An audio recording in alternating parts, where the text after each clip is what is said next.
Sociologist Zeynep Tufekci once said that history is full of massive examples of harm caused by people with great power who felt that just because they felt themselves to have good intentions, that they could not cause harm. In 2017, Rohingya refugees started to flee Myanmar into Bangladesh due to a crackdown by the Myanmar military, an act that the UN subsequently called of genocidal intent. As they started to arrive into camps, they had to register for a range of services. One of this was to register for a government-backed digital biometric identification card. They weren't actually given the option to opt out. In 2021, Human Rights Watch accused international humanitarian agencies of sharing improperly collected information about Rohingya refugees with the Myanmar government without appropriate consent. The information shared didn't just contain biometrics. It contained information about family makeup, relatives overseas, where they were originally from, sparking fears of retaliation by the Myanmar government. Some went into hiding. Targeted identification of persecuted peoples have long been a tactic of genocidal regimes, but now that data is digitized, meaning it is faster to access, quicker to scale, and more readily accessible. This was a failure on a multitude of fronts: institutional, governance, moral. I have spent 15 years of my career working in humanitarian aid, from Rwanda to Afghanistan. What is humanitarian aid, you might ask? In its simplest terms, it's the provision of emergency care to those that need it the most at desperate times post a disaster during a crisis: food, water, shelter. I have worked within very large humanitarian organizations, whether that's leading multi-country global programs to designing drone innovations for disaster management across small island states. I have sat with communities in the most fragile of contexts, where conversations about the future are the first ones they've ever had. And I have designed global strategies to prepare humanitarian organizations for these same futures. And the one thing I can say is that humanitarians, we have embraced digitalization at an incredible speed over the last decade, moving from tents and water cans, which we still use, by the way, to AI, big data, drones, biometrics. These might seem relevant, logical, needed, even sexy to technology enthusiasts. But what it actually is the deployment of untested technologies on vulnerable populations without appropriate consent. And this gives me pause.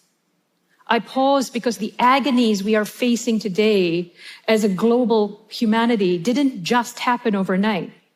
They happened as a result of our shared history of colonialism.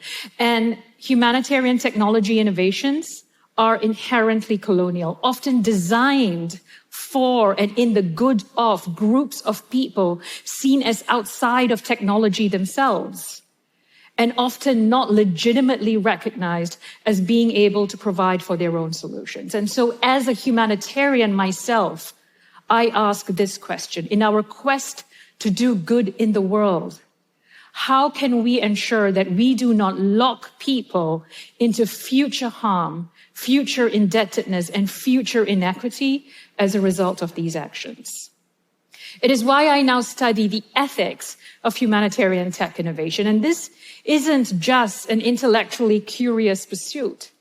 It's a deeply personal one, driven by the belief that it is often people that look like me, that come from the communities I come from, historically excluded and marginalized, that are often spoken on behalf of and denied voice in terms of the choices available to us for our futures. I stand here on the shoulders of all those that have come before me and in obligation for all those that will come after me to say to you that good intentions alone do not prevent harm, and good intentions alone can cause harm. I'm often asked, what do I see ahead of us in this next 21st century? And if I had to sum it up, of deep uncertainty, a dying planet, distrust, pain. And in times of great volatility, we as human beings, we yearn for a balm. And digital futures are exactly that, a balm. We look at it in awe of its possibility as if it could soothe all that ails us, like a logical inevitability. In recent years, reports have started to flag the new types of risks that are emerging about technology innovations. One of this is around how data collected on vulnerable individuals can actually be used against them as retaliation, posing greater risk, not just against them, but against their families, against their community. We saw these risks become a truth with the Rohingya. And very, very recently, in August 2021, as Afghanistan fell to the Taliban, it also came to light that biometric data collected on Afghans by the US military and the Afghan government and used by a variety of actors were now in the hands of the Taliban. Journalists' house was searched. Afghans desperately raced against time to erase their digital history online. Technologies of empowerment then become technologies of disempowerment.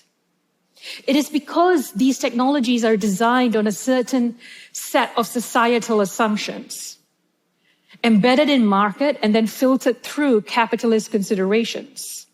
But technologies created in one context and then parachuted into another will always fail because it is based on assumptions of how people lead their lives. And whilst here, you and I may be relatively comfortable providing a fingertip scan to perhaps go to the movies, we cannot extrapolate that out to the level of safety one would feel while standing in line, having to give up that little bit of data about themselves in order to access food rations. Humanitarians assume that technology will liberate humanity, but without any due consideration of issues of power, exploitation, and harm that can occur for this to happen.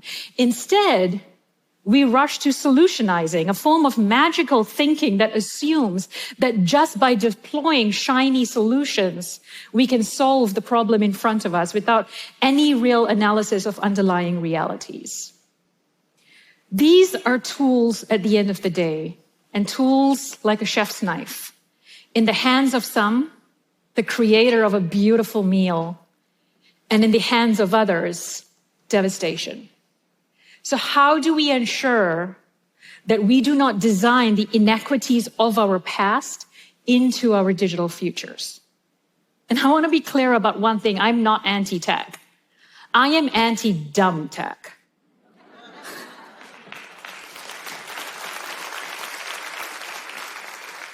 The limited imaginings of the few should not colonize the radical reimaginings of the many.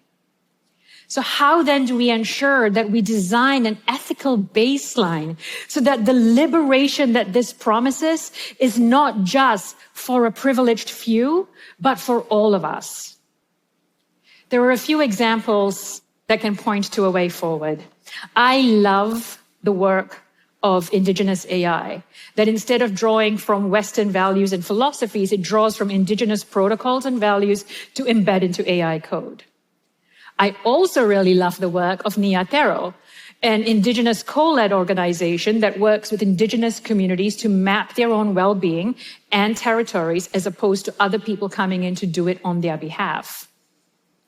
I've learned a lot from the Satellite Sentinel project back in 2010, which is a slightly different example. The project started essentially to map atrocities through remote sensing technologies, satellites, in order to be able to predict and potentially prevent them. Now, the project wound down after a few years for a variety of reasons, one of which being that it couldn't actually generate action. But the second, and probably the most important, was that the team realized they were operating without an ethical net. And without ethical guidelines in place, it was a very wide open line of questioning about whether what they were doing was helpful or harmful. And so they decided to wind down before creating harm. In the absence of legally binding ethical frameworks to guide our work, I've been working on a range of ethical principles to help inform humanitarian tech innovation. And I'd like to put forward a few of this here for you today. 1, ask. Which groups of humans will be harmed by this and when? Assess, who does this solution actually benefit? Interrogate, was appropriate consent obtained from the end users? Consider, what must we gracefully exit out of to be fit for these futures? And imagine, what future good might we foreclose if we implemented this action today? We are accountable for the futures that we create. We cannot absolve ourselves of the responsibilities and accountabilities of our actions if our actions actually cause harm to those that we purport to protect and serve. Another world is absolutely radically possible. Thank you.